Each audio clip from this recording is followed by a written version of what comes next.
Here we are. Here to help me as always is my colleague, the always reliable and always witty Mr. Blaze Chopin. Thank you. Good evening. Always witty. I like that. We're usually going with rarely. Tonight, always witty. Donald Trump. You'll be other than my comments, there will be things you must do. Number one, any personal decisions. By that I mean you used to say that it's not personal, it's just business. You can't do that here. Secondly, you gotta listen to the people. Because you may be the president, but we're running the country together. Because if the people aren't happy, that means trouble for you. Thirdly, you have to remember to watch over the little people, especially myself and Blair. I am not little. Well, I know what you mean. You may not be little from a literal perspective, but you are little in the sense that other than this show, we don't have much power. This show has all the power, though. If that makes any sense. I know, I get you. But anyway, congratulations again, Mr. Trump, and we wish you the best in the next 4 years or 8 years, however long it may be.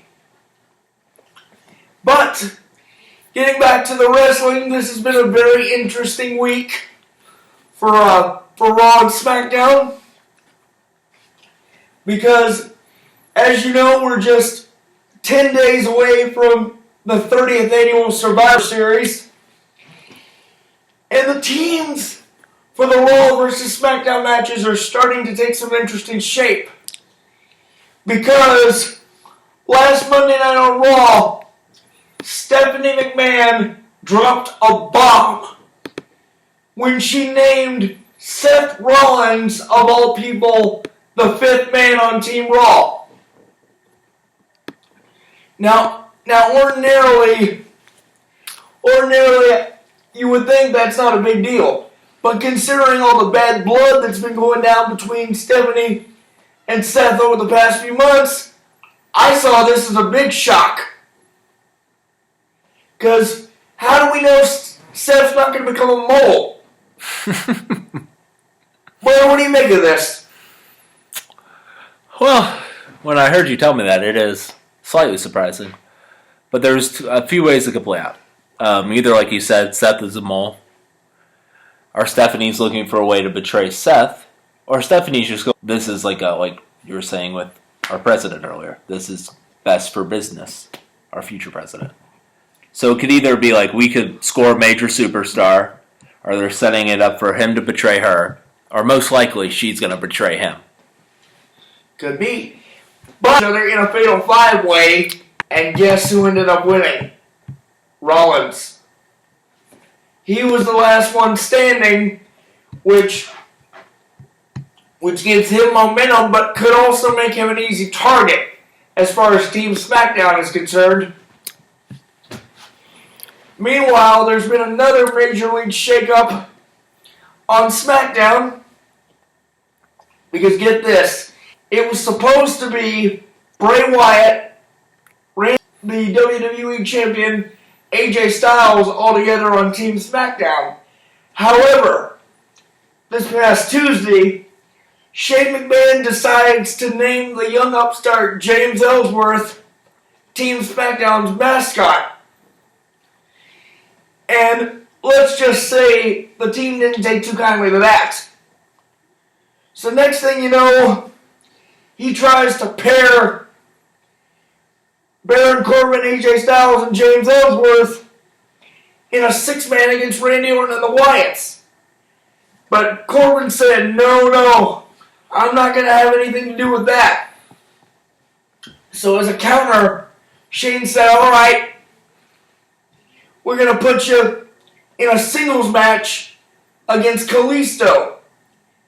But the match never got underway. Because as Kalisto was getting in the ring, he was clobbered after he jumped off the top rope. Ooh, poor Kalisto. But then Kalisto didn't take that lying down. He ends up beating the crap out of Corbin on the outside. And he beat him up so bad that Corbin was taken out of the Survivor Series. He's physically unable to compete. So therefore, General Manager Daniel Bryan was forced to name a replacement from anyone on the roster. And you'll never believe who he chose. Who's that? The 5th member of Team Smackdown, and I'm not joshing you, the 5th member of Team Smackdown at Survivor Series will now be SmackDown's very own commissioner, Shane McMahon. Wow. First time we've seen Shane back in the ring since WrestleMania. Okay, I have a follow-up question for you. Is Shane going to do something crazy like he did at WrestleMania? Well, I don't think we're going to have to worry about him jumping off any cages, but I wouldn't be surprised if we saw the drop kick into the trash can, a.k.a. the coast to coast. Yeah. But when we I expect crazy from Shane now, I do. Absolutely. But when we come back, I have some more major news as it relates to Survivor Series and next week's Raw, so stay right there. I'm going to stare blankly into the camera.